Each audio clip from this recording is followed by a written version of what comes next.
प्यारे साथियों, हम गायक कलाकार गौरी शंकर आचार्य मर्यादपुर जनपद मऊ अपने पूरी पार्टी की तरफ से एक विरहे का शानदार धमाका आपके बीच में भेजने चल रहे। रिकॉर्डिस्ट इंजीनियर बाबू दयाल मौर्य जी सामने बैठे हैं, हमारे छोटे भाई बाबू हरिंदर जी बैठे हैं, विमलेश जी हारमोनियम पर हैं, शिवशंकर जी, राम भवन मास्टर जी, प्रमोद बाबू के साथ कवि जी, सतदेव कवि जी भी बैठे हैं।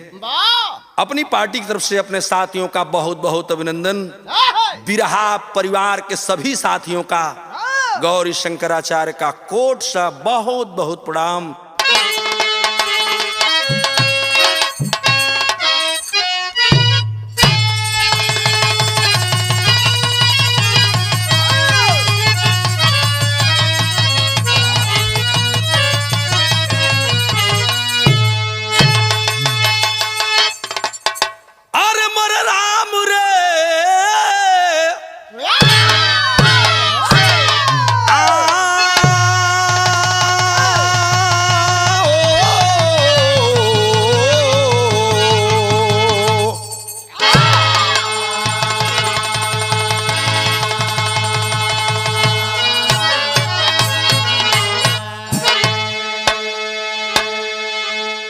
इस बिरहे को सुनने का काम करेंगे। आचार्य म्यूजिक से बिरहा जा रहा है।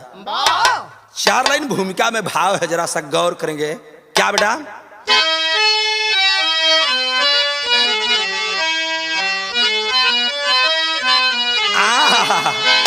कवि जी की लेखनी बाबू विमलेश कि नजरे नजारे इशारों में अक्सर हो जाता घायल है मन का परिंदा, लोभित सरारों से कुंठित विचारों से हो जाता ज्ञानी भी पागल दरिंदा, विकास के शिखर पर प्रलय का है तांडव और लाशों पर हंसता है मौत का करिंदा, ज्ञानी विज्ञानी जो पथभ्रष्ट होगा तो धरती पर कोई बचेगा न जिंदा।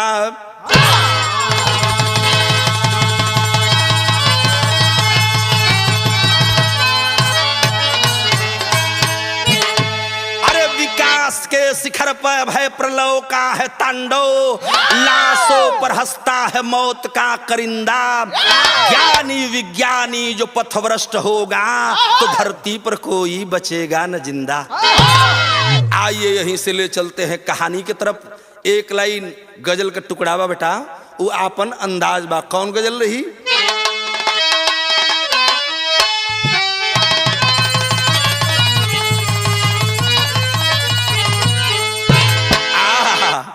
यही लाइन है।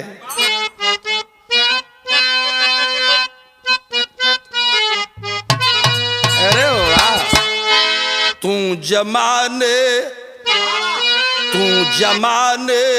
की परवाह न करी, ये जमाना बदल जाएगा। तू जमाने की परवाह न करी, ये जमाना बदल जाए।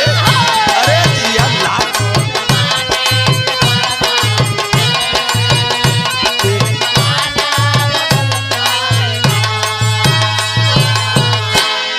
तू जमाने की परवाह न करी, ये जमाना बदल जाएगा।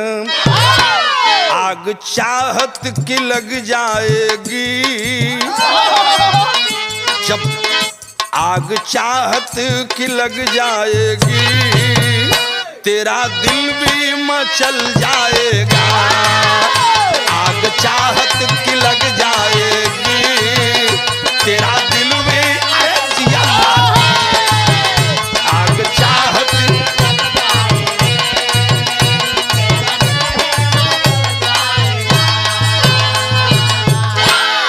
बिरहा की शुरुआत करते हुए कवि जी की लाइन लिखी जाती है। वह लाइन क्या है, जरा सा भाव देंगे। क्या? कि सांसों में जिसकी फुफकार है, सांसों में जिसकी फुफकारी है, लोभी मानव बना नाग है।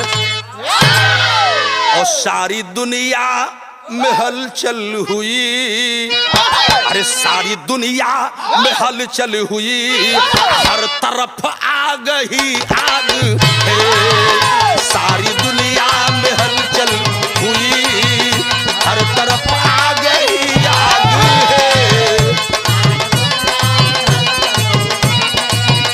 हर तरफ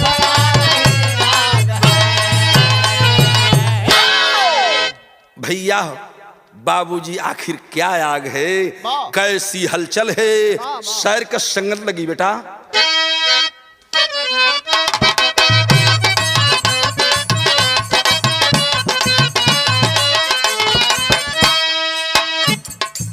लला रे लार लला, चमन कणाद धरा धनवंतर की न्यारी है। बताए वसु सारे पेड़ जीवधारी है।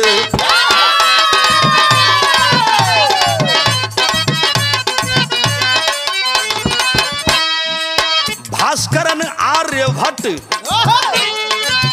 भास्करन आर्यभट्ट शोधों में बड़ा काम किए, मिसाइल मैन बंग कलाम जग में नाम किए।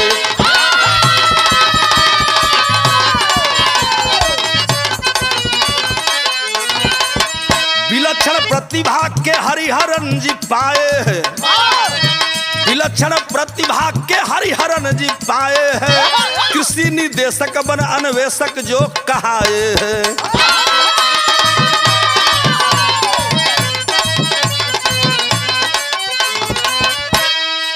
सरकारी नीति से खपा हो वतन छोड़ दिए, सरकारी नीति से खफा हो वतन छोड़ दिए। आए मॉरिशस जहां शोध फिर बेजोड़ किए।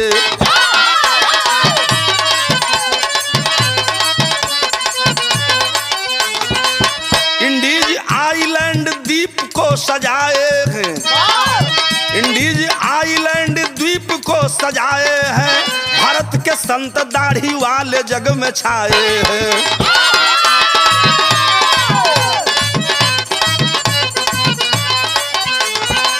लगा फिजी में विश्व कृषि मेला भारी है, लगा फिजी में विश्व कृषि मेला भारी है। चले वैज्ञानिक लेकर शोध की तैयारी है।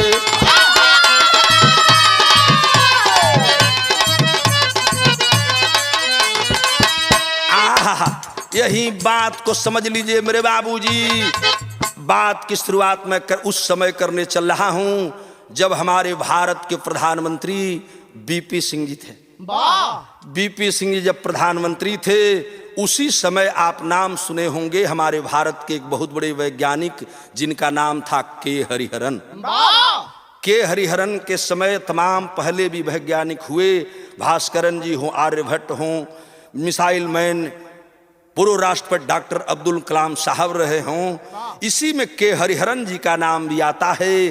के हरिहरन संजोग से जब भारत के प्रधानमंत्री माननीय वीपी सिंह जी बने, उस समय कृषि निदेशक बनाए गए। कृषि निदेशक जब के हरिहरन साहब को बनाया गया तो इनके दिमाग में आया कि मैं कृषि पर कुछ ऐसी शोध करूं जिससे मेरा भारत एक विकसित देशों में गिना जाए और यहाँ के लोग अन्न और सब्जी के लिए न तरसें, ये मेरी जिम्मेदारी है। कृषि निदेशक बन के अन्वेषक के रूप में बाबूजी कुछ धन की मांग कर दिए और जब प्रधानमंत्री कार्यालय से कुछ धन की मांग कर दिए, के हरिहरन साहब उस समय प्रधानमंत्री और उनका मंत्रिमंडल साफ इनकार कर दिया कि हम कृषि में निवेश करने के लिए, कृषि में विकास करने के लिए हम आपको कुछ धन सरकार की तरफ से मुहैया नहीं करा सकते। इतने चोट लगल और भारत का वह वैज्ञानिक माननीय के हरिहरन जी सोच गए कि जब भारत में रहकर मैं भारत की कुछ भला नहीं कर सकता, अपने देश की भला नहीं कर सकता, तो इससे अच्छा है कि मुझे भारत छोड़ देना चाहिए। का जानी का दिमाग में आयल कि भारत छोड़ करके के हरिहरन जी चले गए मॉरिशस। मॉरिशस में जा करके इंडीज आइलैंड द्वीप पर रह करके धीरे धीरे दाढ़ी झोटा बाढ़ बढ़ने लगा और कुछ शोध करने लगे। बाबू दाढ़ी झोटा बाल बढ़ा है और अपने शोधों में खोए हुए हैं, शरीर का कोई ध्यान नहीं है। शोध कर रहे थे, क्या शोध किए बाबूजी। धीरे धीरे कुछ वक्त जब बीता है, एक दिन की बात है बाबूजी, फिजी प्रांत का नाम आप सुने होंगे। उस कृषि मेले में पूरे दुनिया के जितने देश हुए 156 से भी ऊपर देश उसमें सम्मिलित हुए थे। बाबूजी सारे देश के वैज्ञानिक अपनी शोध की तैयारी करके, शोध लेकर के उस मेले में पहुंचे। और जब उस मेले में पहुंचे, माननीय के हरिहरन साहब भी पहुंचे हैं। जितने वैज्ञानिक दुनिया से आए थे, सारे वैज्ञानिक कृषि पर जो शोध किए थे, अपना अपना दिखा करके, अपनी अपनी शोध को दिखा करके और वाहवाही लूट रहे हैं। दाढ़ी झोटा बढ़ूले भारत का वह संत रूपी वैज्ञानिक माननीय के हरिहरन साहब एक कोने में बैठे हैं। जब इनका नंबर आता है, हंसने लगे और कहे कि दुनिया के लोगों सुन लो, मैं भारत का निवासी हूं और मैंने जो शोध किया है यह दुनिया की एक अजीब शोध है। उस मेले में, फिजी वाले मेले में, कृषि मेले में माननीय के हरिहरन जी बताए। क्या एक लाइन धून लगी बेटा? कौन गीत बा?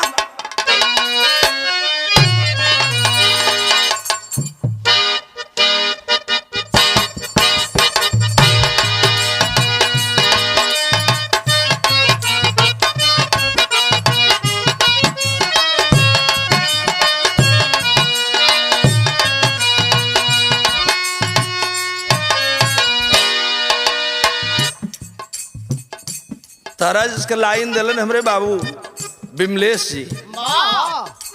ए सैया ए सैया कहिया ले अइब झरिया छोड़ धनबा। ए सैया कहिया ले अइब झरिया छोड़ धनबा। महेशवा फेल भइल बा, बहुत बेमेल भइल बा। महेशवा फेल भइल, बहुत बेमेल भइल बा। महेशवा फेल कहिया ले झरिया।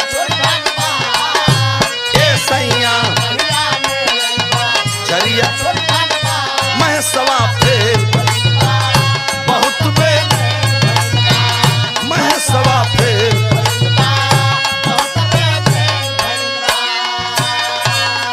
तने नाए हरिंदर उ दुल्हनिया वही मोबाइलिया पर अपने दुल्हा से एगो और शिकायत करत रहल। चौआ चांगर दुबर भइल,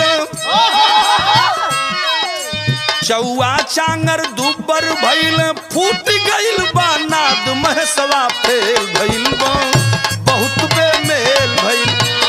महेशवा फेल, बहुत बेमेल महेशवा।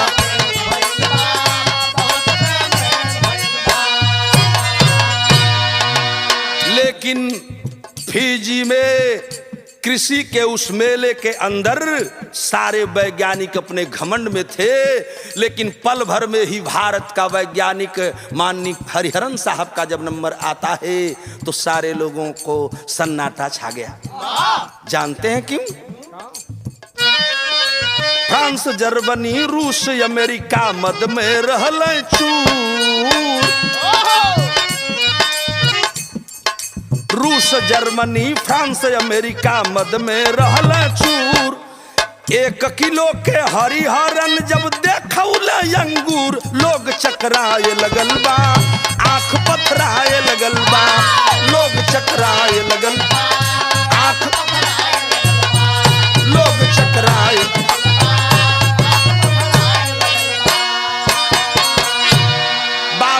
के हरिहरन जी का जब नंबर आता है, भारत को है वैज्ञानिक बाबूजी सबसे पहले एक अंगूर का दाना निकाले।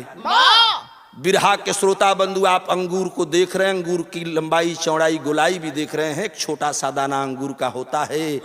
लेकिन के हरिहरन साहब जिस अंगूर को दिखाए उस अंगूर का वजन 1 किलो था। सगरीब वैज्ञानिक का माथा ठनक गल कि अरे ये दाढ़ी वाला संत इतना बड़ा अंगूर कैसे बना दिया।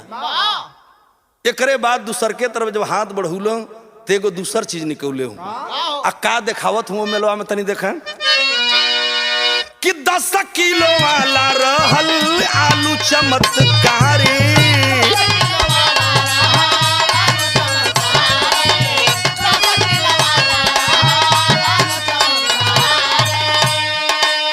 रहल तरबूजा रहल तरबूजा 30 किलो से भी भारी,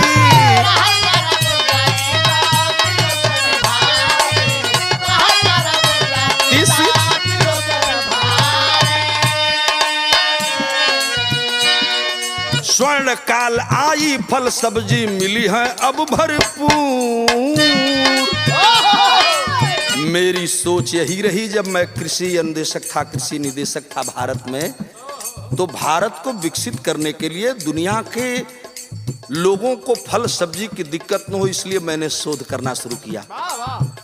के हरिहरन साहब बता रहे हैं कि स्वर्ण काल आई फल सब्जी मिली है अब भरपूर, भारत वाला संतई करी है दुनिया का दुख दूर, लोग चकराए लगल बा आंख पथराए लगल, लोग चकराए लगल आंख पथराए, लोग चकराए।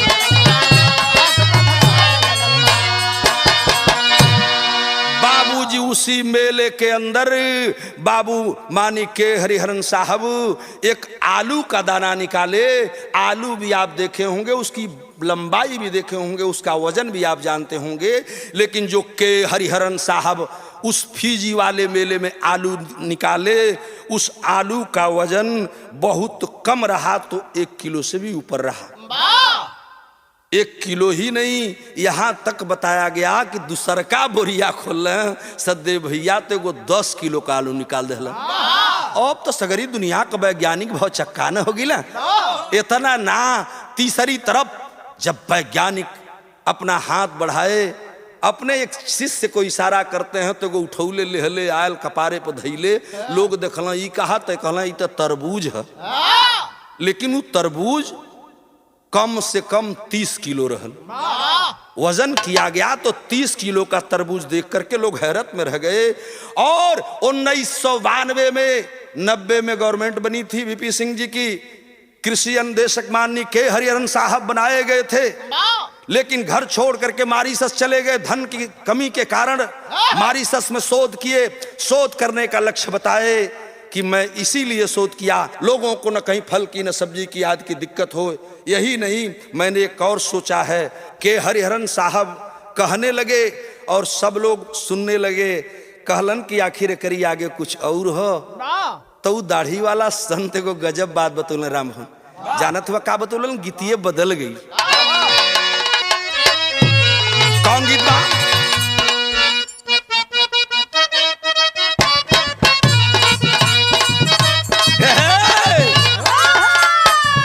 यह तरज बा, सैया काहे के जवानी या जियान करला,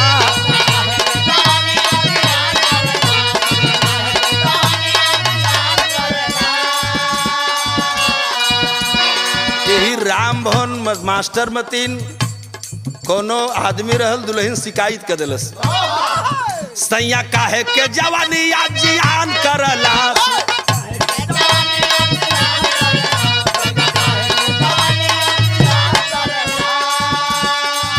सैया काहे के जवानी या जियान करला, रोज दारू पी के सुतल बिहान करेला, रोज दारू पी के रोज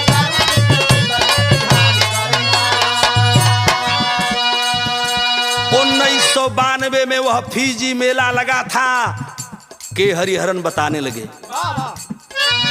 बोले हरिहरन शोध के उगाई बनवा,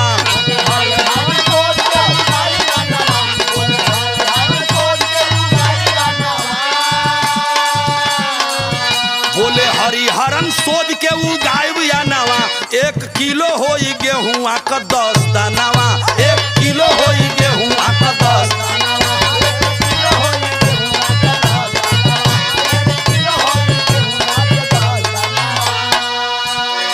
1992 में फिजी के मेले में माननीय के हरिहरन साहब ने ऐलान किया कि फल और सब्जी के साथ साथ मैंने गेहूं पर भी शोध किया है और मैं गारंटी देता हूं कि अगला मेला जब कृषि मेला विश्व मेला जहां भी लगेगा उसमें मैं ऐसी शोध करके आऊंगा जिसमें अगर 10 दाना तौल दिया जाए तो 1 किलो गेहूं हो जाएगा। मानो एगो गेहूं का दाना कम से कम 100 ग्राम। अब तो सगरी लोग भौचक्का न हो गई ना प्रमोद बाबू सब भौचक्का बा हो। पूरा दुनिया का लोग माथा चकराए लगल वैज्ञानिकों का कि आखिर के हरिहरन साहब बताएंगे कि आपने यह शोध कैसे किया। एक छोटा सा केवल इशारा किए थे माननीय के हरिहरन साहब उस मेले में, जानते हैं उन्होंने इशारा किया कि आप लोग जानते हो कि एक छोटा सा पौधा गेहूं का बीज 1 दाना होता है, उसको जब हम जमीन में गाड़ते हैं तो वह एक पौधा होता है। उसी तरह पीपल हो, पाकड़ हो, नीम हो, आम हो इत्यादि पेड़ जो दिखाई देते हैं यह पेड़ छोटा सा पौधा होता है। वह धीरे धीरे जमने के बाद इतना बड़ा हो जाता है। आखिर इसके अंदर कौन सी ऐसी चीज है जो इतना विशाल पेड़ के रूप में कई वर्षों तक जिंदा भी रहता है और विशाल होता है। लोग कहला कि आखिर एक मतलब हम समझ न पैली, कहला कि हमने थोड़ा सा प्रयोग किया है तो वह बताए इतनी बात। क्या बताए जरा देखें कि तने बतौला जोग साधना रमौली जिब्रेलिन ऑक्सीजन हार्मोन्स हम मिलौली धीरे धीरे रूप होई गईला गुनावा धीरे धीरे रूप भयल कई गुना धीरे धीरे रूप भयल कई धीरे धीरे रूप भयल कई गुनावा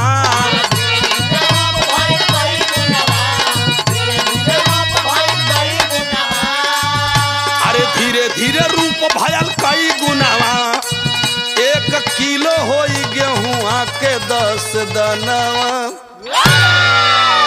मैंने पेड़ वृक्षों से हर प्रकार के बड़े बड़े वृक्षों से जिब्रेलिन ऑक्सीजन हार्मोन्स निकाल करके और छोटे छोटे पौधों पर छोटे छोटे जो फल सब्जियां के पौधे होते हैं उस पर मैंने प्रयोग किया। थोड़ा सा लगाया तो जो 5 ग्राम का था वह 20 ग्राम का हुआ। थोड़ा सा और बढ़ाया तो उसकी वजन और बढ़ गई, थोड़ा सा और बढ़ाया तो वह और बड़ा हो गया।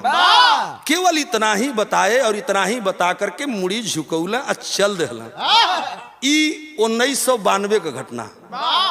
अब आपको हम दिमाग ले आवत है मेला खत्म भल, सब लोग यह के हरिहरन के शोध पर विचार करते हुए पूरे दुनिया के वैज्ञानिक अपने अपने वतन चले गए।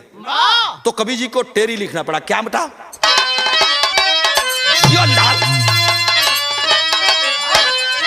अरे सितारा जैसे सूरज चनवाम प्रगति की क्रांति निरख के झूम उठा जग सारा।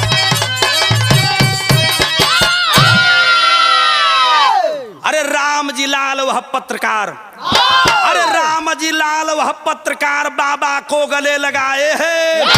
आलू और अंगूर का दाना भारत में ले आए हैं।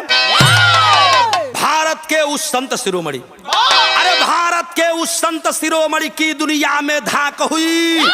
तभी दिसंबर 12 को एक घटना शर्मनाक हुई। बाबूजी धीरे धीरे 10 वर्ष बीत गया। 10 वर्ष के बाद आ गया 12 दिसंबर 2002 और 12 दिसंबर को फिल्म की शूटिंग कलाकार, अरे फिल्म की शूटिंग करे कलाकार कुछ हेलीकॉप्टर से आए हैं। दैत्याकार एक पंछी देख वह सारे लोग घबराए हैं।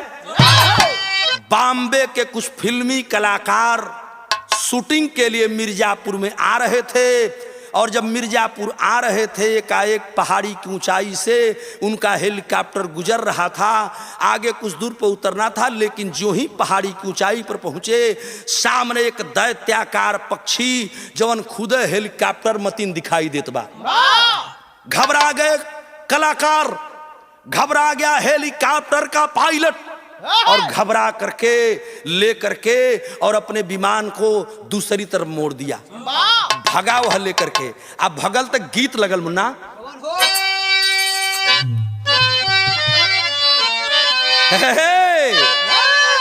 ई हमरे बलेसर उस्ताद के गीत रहे कि बबकट बाल मल पुआ नियर गाल बा कमाल बुढ़िया,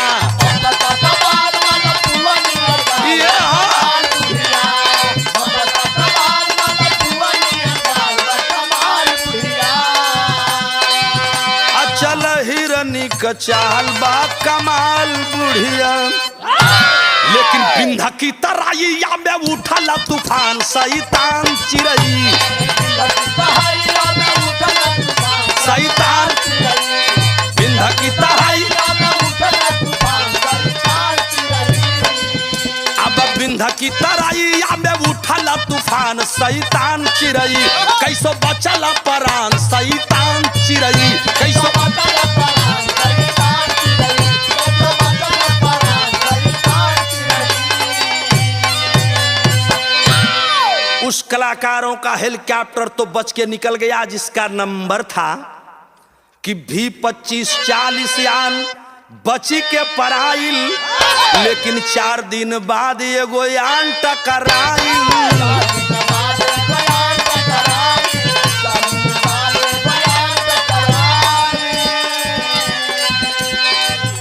12 दिसंबर 2002 के ठीक चौथे दिन उसी रास्ते से, उसी बिंद की पहाड़ियों के ऊपर से एक वायुसेना नौजवानों का विमान उड़ा और पहाड़ी को क्रॉस कर रहे थे।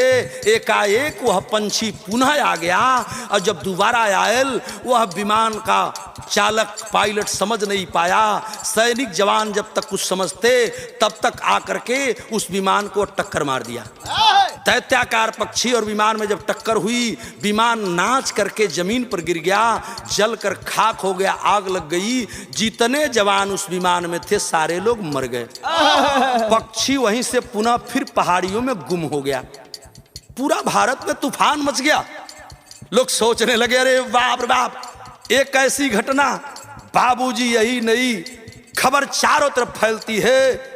सारे लोग सोचने लगे और फिर 4 दिन के बाद कुछ पक्षी विशेषज्ञ और कुछ निशाना साधने वाले, बहुत ही स्मार्ट जो निशाने में रहे, लक्ष्य को बना करके लक्ष्य साधने वाले कुछ नौजवानों को बुलाया गया और बिंद की पहाड़ियों में लाया गया।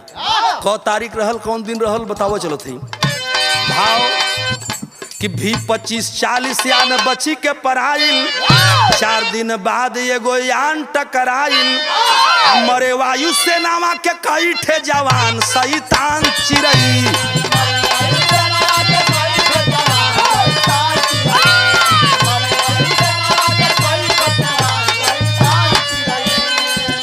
दंगा भइल हिंदुस्तान शैतान चिरई। अरे बाप रे, पूरे देश में हलचल मच गई। टीवी मीडिया अखबार वालों ने जब इस खबर को छापा, एक बार पूरा देश इस पर विचार करने लगा। विचार करने के बाद आपस में लोग बैठक करके एक राय किए कि जब वो विमान देखता है तब भी पक्षी बाहर आता है, आखिर वो पक्षी है कैसा। तो एक दिन एक घटना घटल, विदेशिया लगी बेटा कि 23 दिसंबर साजल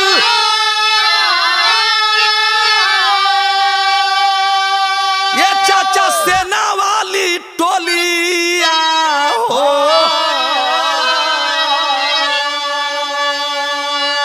अब पक्षी विशेषज्ञ संग में कसल कमारी।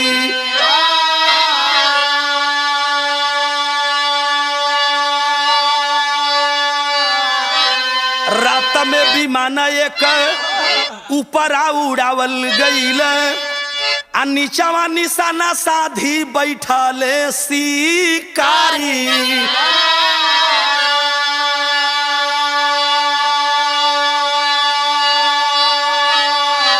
आ देखते जहाजी आके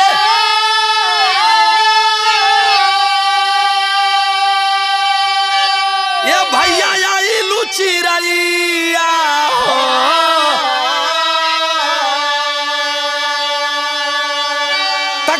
गोलियां से मारी के गिरौला तौने घारी।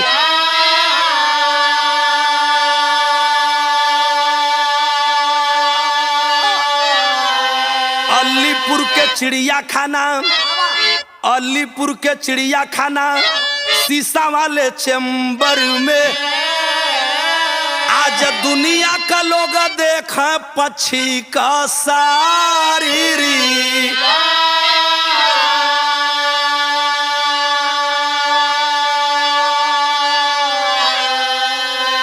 ठीक 4 दिन बाद 23 दिसंबर 2002 को रात में एक विमान उड़ाया गया और उसी पहाड़ी पर छुप करके कुछ निशानेबाज लोग बैठे हैं। विमान जब रात को चला है, रात को वह दैत्याकार पक्षी उस विमान के सामने आ गया। विमान वाला पहले से सतर्क था, विमान की स्पीड कम किया और जब पक्षी आगे निकला है, वह निशानची जो बैठे थे ठा ठा ठा ठा गोली चला दिए और इतनी गोली मारे कि धाराशाही होकर वह पक्षी कुछ दूरी पर गिर गया। जब गिर गया सवेरे हल्ला मच गया बाबू। 24 दिसंबर 2002 को हल्ला मचा। बंगाल से लोग आए, पक्षी की शरीर को उठाकर ले गए और अलीपुर में बंगाल में चिड़िया खाने में उस पक्षी को रखा गया। अब देखा चिड़िया रखा गल, सारे वैज्ञानिक दुनिया के लोग आवे लगल, देख लगल कि कैसन चिड़ई है जो हेलीकॉप्टर मती लगत है। तो देखने वाले खाली सारे लोग जितने विश्व के लोग आए और जितने लोग उस पक्षी को देखे तो सारे लोगों ने एक ही बताया कि ये तो फला पक्षी है। का बतौला हरिंदर, गीत बदल गल।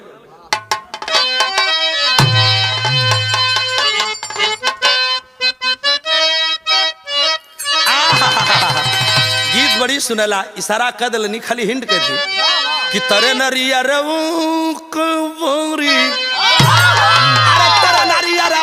कबारी ऊपर श्याम गेना लगाएदा। लेकिन जब उस चिड़िया की जांच हो की गई तो पक्षी विशेषज्ञ वैज्ञानिकों ने एक चीज पाया। वो कौन चिड़ई रहल जानत है कि जांच में बा कौआ कजतिया। ये चाचा जांच में बा कौआ कजतिया, जगतिया जाने खाली ये तने, जगतिया जाने खाली जांच में बा।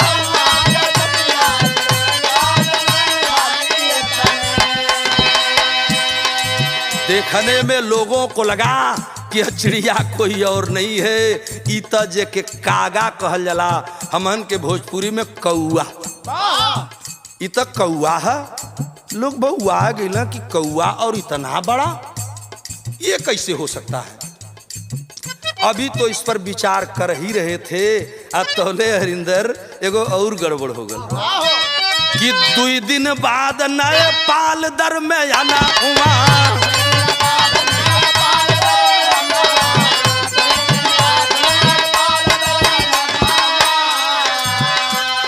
सिरहा में आयल कुत्ता भैंसा के समनवा, भैंसा के समनवा।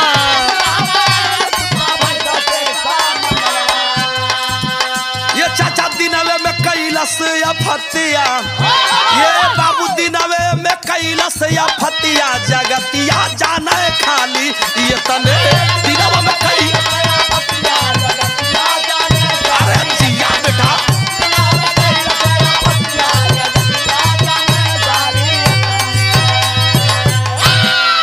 चुनार मिर्जापुर विंध्याचल की इस घटना के बाद केवल 2 दिन अभी बीता था कि नेपाल के पालमा जिले में सिरहा एक जगह है, सिरहा एक गांव भी है, उसी गांव में एक जानवर घुस गया। देखने वाले लोगन को भीड़ लगल, लेकिन जेहर जानवर बढ़त जा वहर के लोग भागत जा।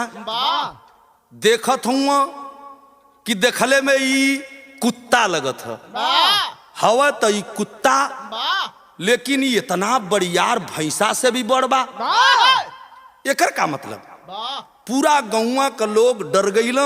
ई खबर जब नेपाल में पड़ी बाबूजी, नेपाल के लोग घबरा गए और देखा यह तो गजब हो गल। वो कुत्ता देखने में कुत्ता और भैंसा से भी बड़ा।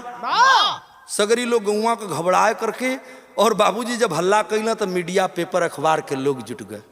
अब ये चर्चा शुरू हो गल। जब ये चर्चा शुरू भल तो गीतिया बदल है बाबू। कौन गीत बा?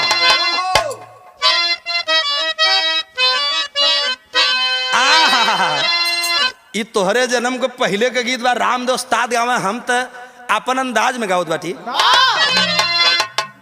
किरण झुन रुन झुन खोला ना हो केवड़िया, हम भी देसावा हो जाइब।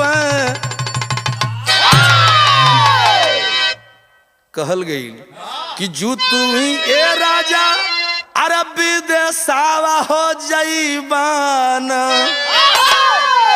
बहुत बहुत मंत्रात रहल, लेकिन आखिरी बताओ थे कि जो तू ये राजा अरबी देसावा हो जाइबाना, तो जैसन बाबा घरवा रहली ओइसन कई के जायन। लेकिन सिरहा गांव नेपाल में पालमा जिला के उस मझार एक गजब हल्ला मच गया। और जानते हैं का भल कि भागे डकरा लोगावा नहीं परनावा हो बची है ना, नहीं परनावा नहीं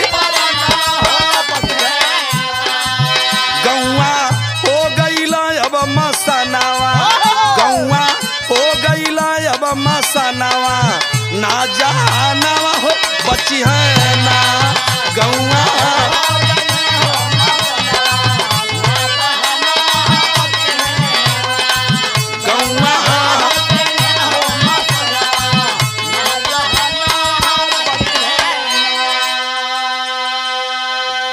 यह खबर सिरहा में एक कुत्ता आया, लेकिन देखने में कुत्ता है, शरीर बहुत बड़ी विशाल है, जो भैंसा से भी बहुत बड़ा है।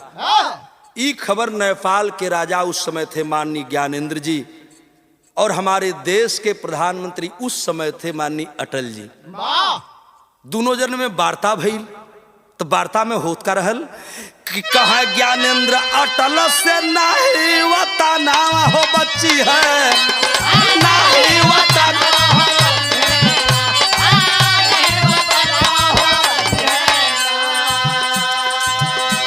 तो सजल सेना के हो जवानावा। ये तो गड़बड़ भल। सजल सेना के हो जवानावा, अब तूफानवा हो मची है ना, सजल सेना के हो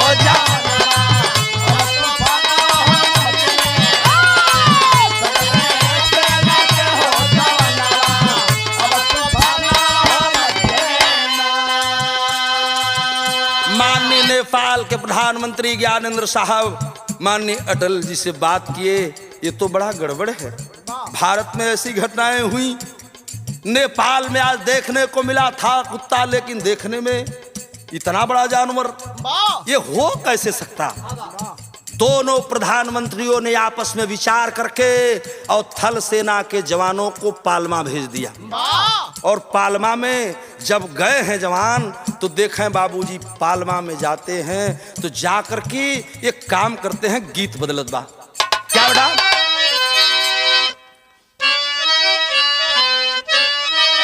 अरे वाह वाह, यह गीत बा कवि जी कि घुघरू बाजे घाघरू बाजे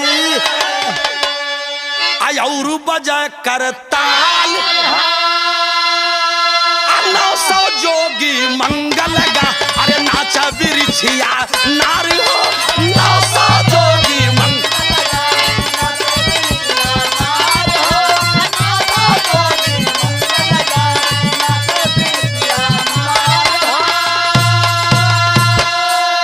तो भारत और नेपाल की सेना, अरे भारत और नेपाल की अब कसी कमर ललकारी, और काठमांडू में जाके खोज, अरे काठमांडू में जाके खोज, सगरो झाड़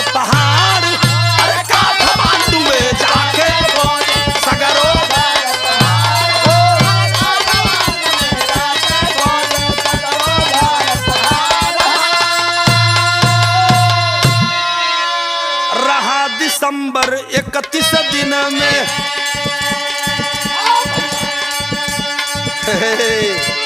थल सेना के जवान चले पालमा चले गए, जाके सारी नेपाल की पहाड़ियों को खोजने लगे। आखिर वो पशु है क्या, सिरहा के अगल बगल खोज रहे हैं। और खोजते खोजते देख क्या रहे हैं, दिन कौन रहल कि रहा दिसंबर 31 दिन में बाबू की आप पशु हवार। अब तड़ा तड़ा तड़ा तड़ा गोली ला बाबू, तड़ा तड़ा तड़ा तड़ा गोली बरस गिरा पशु धुआं हार। तड़ा तड़ा तड़ा तड़ा गोली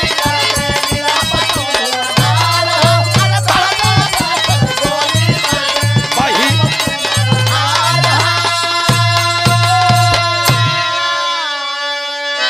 31 दिसंबर का दिन का वक्त था। सैनिक जवान पहाड़ियों में खाक छान रहे थे, खोज रहे थे। एकाएक उसी पहाड़ी में नेपाल की धरती पर वही पशु जो देखने में कुत्ता लगता था लेकिन विशाल काय, एक जबरदस्त सांड और भैंसा के समान है। समझ गए सैनिक जवान किए वही है जो लोगों को भयभीत किया है। लक्ष्य बना करके गोली चला दिए, ठा ठा ठा ठा गोली चली। और जब तड़तड़ तड़तड़ गोली लगी बाबूजी, वह पशु वहीं गिर गया और खून की धार पहाड़ियों पर बह चली। अब देखा जब नेपाल में वो जानवर मरा गल और भारत में जो जो घटनाएं हुई, इस सारी घटना को बंगाल के रहने वाले हमारे राष्ट्रीय पत्रकार रामलाल दास, जो बिरहा लिखे जाने तक अभी जीवित थे, रामलाल दास बंगाल से खबर पाए, अलीपुर में जाकर के उस चिड़िया को देखे, भारत की घटना को मिलाए, नेपाल की घटना को मिलाए, तो एकाएक हमारे भारत के उस पत्रकार का दिमाग नाचने लगा। बाबू अरे बाबू दिमाग नाचे लगल। रामलाल दास सोचने लगे एक बात। कौन सी बात सोचने लगे? बिरहा में फपट लगी बेटा।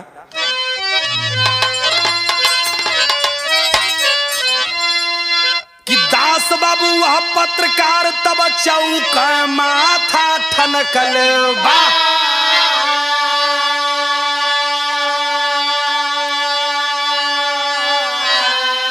कुत्ता कैसे भैंसा नियरी लौके माथा ठनकल।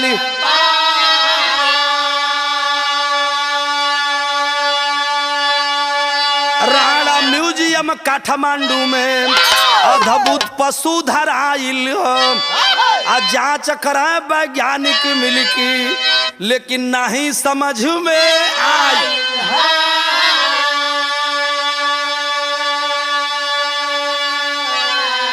सगरी घटना एक में पीरो के माथा चौकल।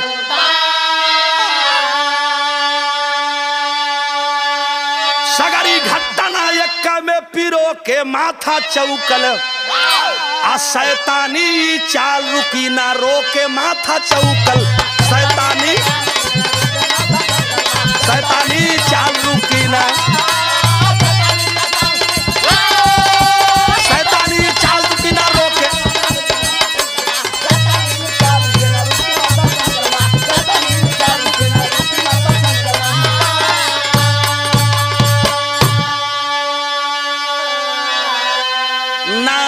दिमाग रामलाल बाबू पत्रकार का।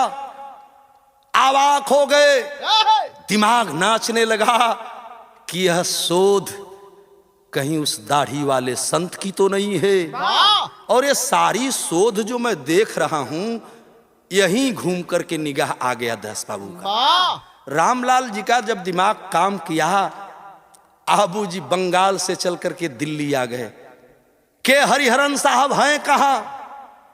पूरे दिल्ली में ही नहीं, भारत के कोने में पता किया गया, कहीं पता नहीं चला कि के हरिहरन साहब हैं कहां। बाबूजी पुनः गए वो फिजी वाले मेला में। कुछ वैज्ञानिक बताएंगे नहीं, यहां किसी को पता नहीं, अगले साल फलाना जगह कृषि मेला लगी, शायद ओइजा आऊं। रामलाल पत्रकार बंगाल से चल करके विश्व कृषि मेला में दूसरे बार पहुंचे। वहां भी कुछ पता नहीं चला।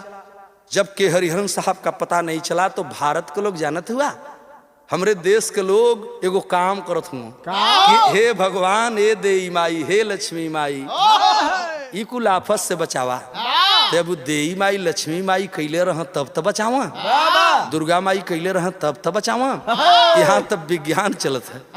भैल का देखा बिरह गजब हो गल। बेटा आल्हा लगी उठा दे।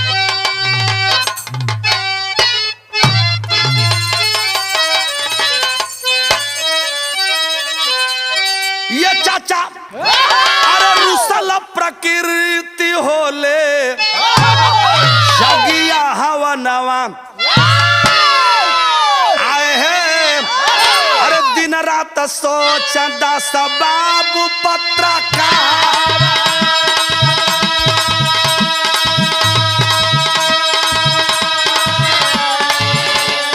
लागी बैंकॉक में हो कृषि वाला मेलावा।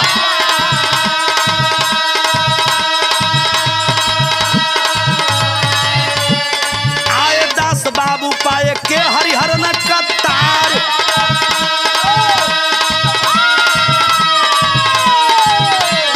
गईले मारी सस वही द्वीप पर पहुंचाल।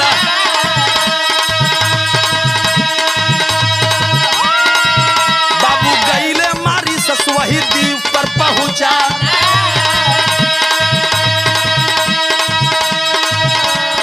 पशु पक्षी वाला सब सुनाए समाचार।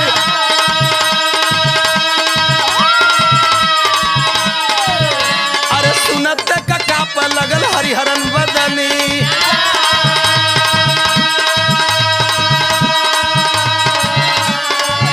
चाचा सुनत का पे हरिहरन का बदनी।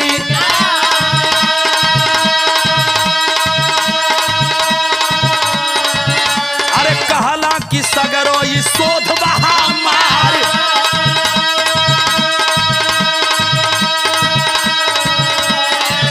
अरे पीराम लक्ष्मण मोर शोध छात्र रहल।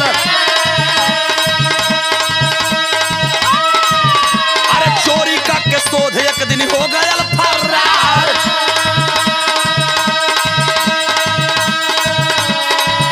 अरे पूछे जब बैंकेट रमन एक बतौल। अरे बाटे नेपाल में उपाल नामा झार।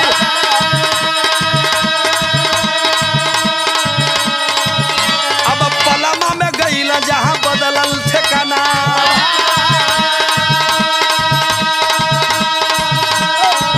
भैया अइला मैंने पोरी यही यूपी के माझार।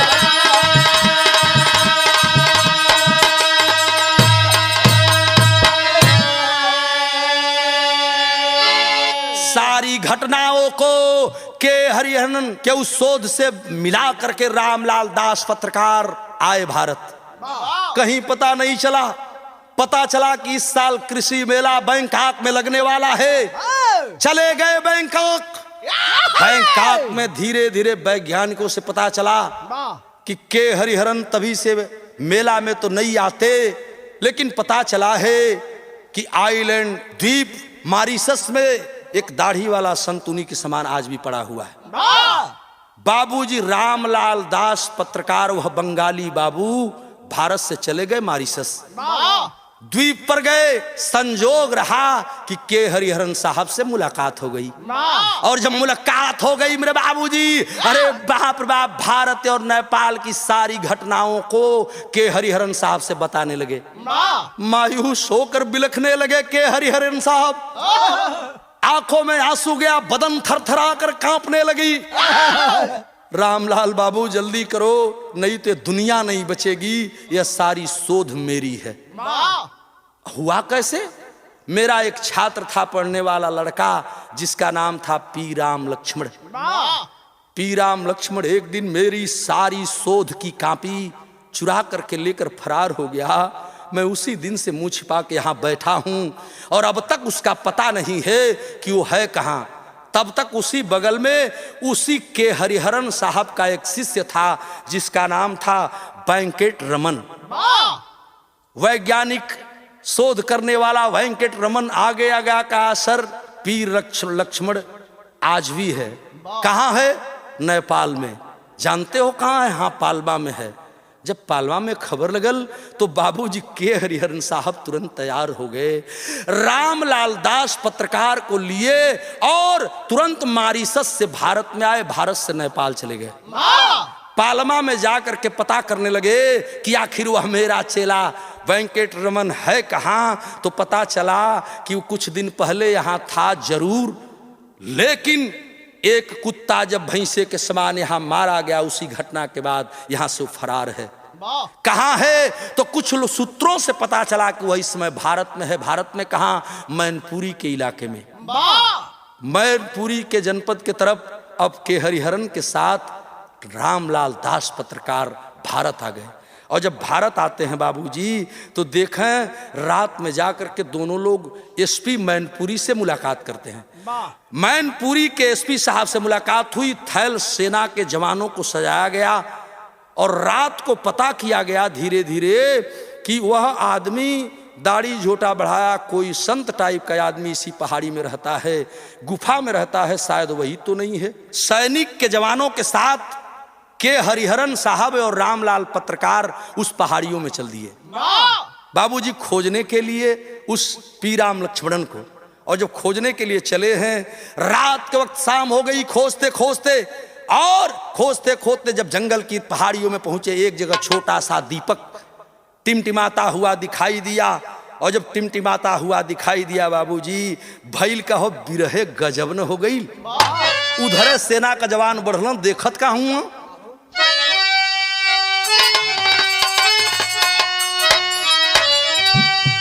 कि भैया दोनों जने एसपी से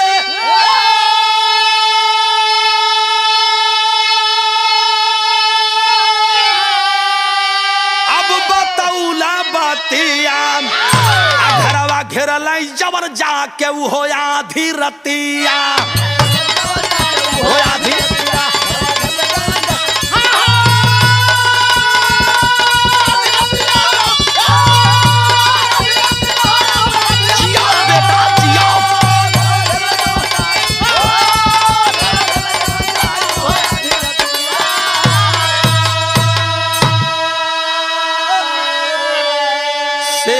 जवान सैनिक जवान जाकर के आधी रात को उस गुफा को घेर लिए।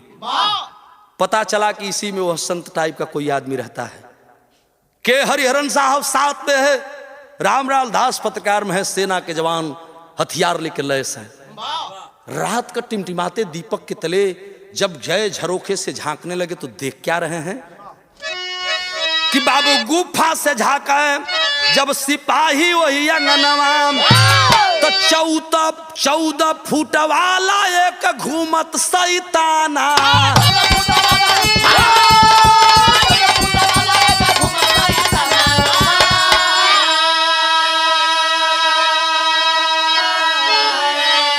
रात को उस टिमटिमाते दीपक के सहारे गुफा में घुस करके सिपाही ताकने लगे कि अंदर कोई है तो नहीं।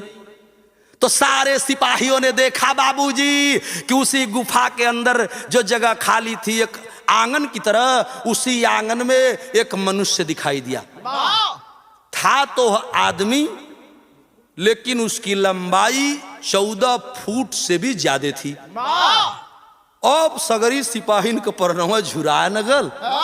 हे पंचो, वहां से तुरंत कि भागा डरने सिपाही मुदाइल अखियान, घेरवा घेरले जवन जाके वो हो आधी रतिया।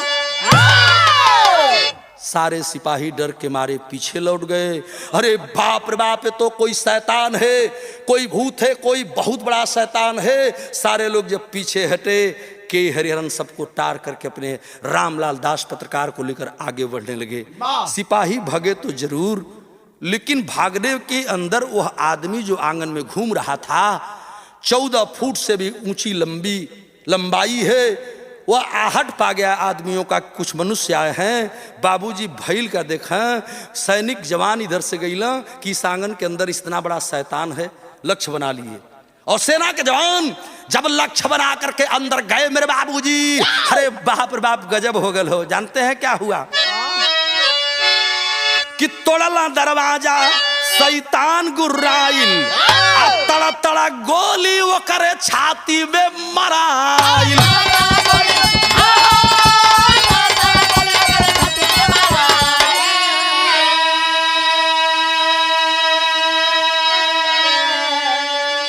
तौले सोर करा एक पागल गिरली वो कलसिया आ घरवा घेरले जवन जाके वो आधी रतिया।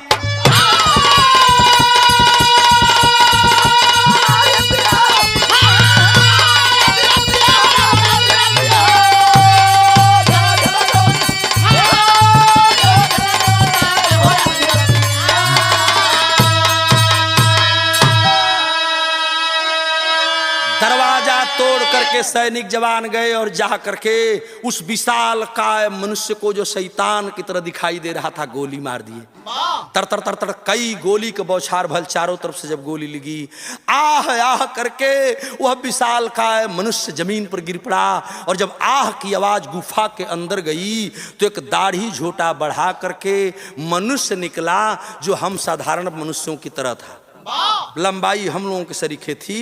अब जब वो निकलल तो सिपाहीन का गोली चलत रहल। जो ही बहरवा गुफा से आयल तो गोलियां दो चार गो वहू के लगल, वो भी वहीं गिर गया। जब दोनों गिर गए थोड़े देर तक गुफा शांत रहा, गोली की आवाज शांत रही। के हरिहरन साहब रामलाल पत्रकार को लेकर के अंदर घुस गए। जब अंदर घुसलन जाके गुफा में खोजे लगलन। सब लोग ताकत हुआ वो मनुष्य के निहारत हुआ और उस विशाल का आदमी को देख रहे हैं। इधर के हरिहरन साहब दूसर चीज खोजत हुआ। देखें बार भारत का वैज्ञानिक वो साहब क्या कर रहे हैं जरा देखें। ए बाबू अरे फूक दिहला सोध गईली सदमा समाइल। खोजते खोजते गुफा के अंदर गए और जिस गुफा में वह पीर राम लक्ष्मण रहता था उस गुफा में गए और जा करके अपने शोध की सारी कॉपी प्राप्त कर लिए। और जब वह कॉपी मिली उभाड़ कर देखते हैं बाबू दिमाग नाच गया। उधर लोग सिपाही वो गिरे हुए मरे हुए लोगों को देख रहे हैं और के हरिहरन साहब उस अपनी सारी शोध को उठाए और उसी गुफा में माचिस उठा करके टिमटिमाते दीपक के पास के गए और जलाना शुरू कर दिए। अपने शोध को जला रहे हैं, आंखों से तरतर तरतर आंसू गिर रहा है। ये बाबू जला करके शोध और अपने साथी रामलाल दास पत्रकार को लेकर के वह दाढ़ी वाला संत बाबू के हरिहरन भारत के वैज्ञानिक पूरा भारत में वापस आ रहे हैं। तो कवि जी ने बिरहा में इशारा किया किस रूप में आए वापस, यही सोचने वाली बात है क्या कि फूक दिहला शोध गईली सदमा समाई। अब बाबू गईले हरिहरन तबही से पगलाई।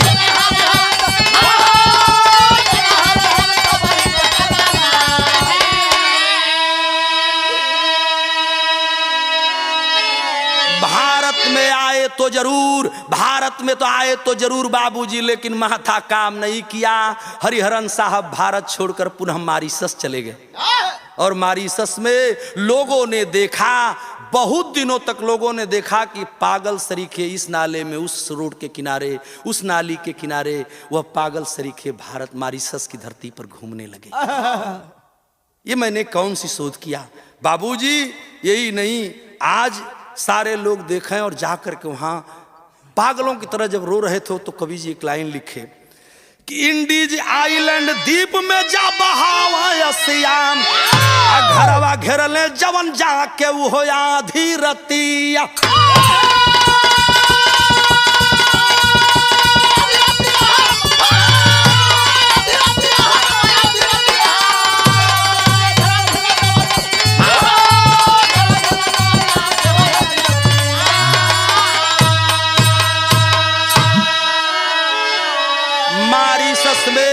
के हरिहरन साहब पागल बन के घूमने लगे। दास बाबू तो पत्रकार चले गए, वहीं शोध समाप्त हो गई। लेकिन उसी का एक बिगड़ा रूप हमने आज भी देखा है।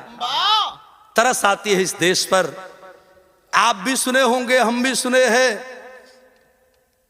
बाजारी में वो लौकी बेचाले, लौकी सब्जी होले, लौका जे के कहीं कहीं कहल जाला, कहीं कहीं लौकी होले, कद्दू कहीं कहीं लोग कहला।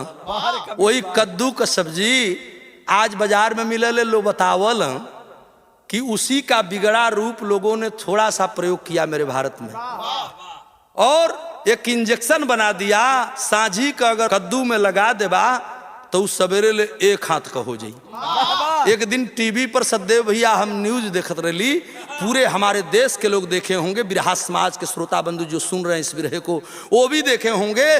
टीवी वाले ने दिखाया था कि एक ठे मर्द तरकारी किन के बाजारी से लेके आयल, वही में एक लौकी भी एक ठे ले आयल, यानी कद्दू भी ले आयल, और अतिया का कैली की खाना बना दिले रही। टीविया वाले दिखावत रहे कि सब्जिया के उठा के ले जाके फ्रिज में रखली, आज जब फ्रिज में रखली तो रतिया के खाना खा के तो लोग सुत गई ना, वही फ्रिजवा में धैले धैले उ लौकिया इतना बढ़ल इतना बढ़ल इतना बढ़ल कि फ्रिजवा साला फाट गई। तो बाबूजी वाह रे घटनाएं और बार यह वैज्ञानिकों का शोध, नहीं उसका दुरुपयोग नहीं होना चाहिए, हो तो सदुपयोग हो, कहीं दुरुपयोग न हो। इसलिए कवि जी की आखिरी लाइन लिखती है, गुरुदिल मोहम्मद राम सेवक सिंह शिव वदन हरिद्वार, कभी गया लाल जगलू यादव जगधारी स्वर्ग सिधार। अरे सितारा जैसे सूरज चनवाम, लेखनी कबीराणा की अपनों से जगहारा, सितारा जैसे सूरज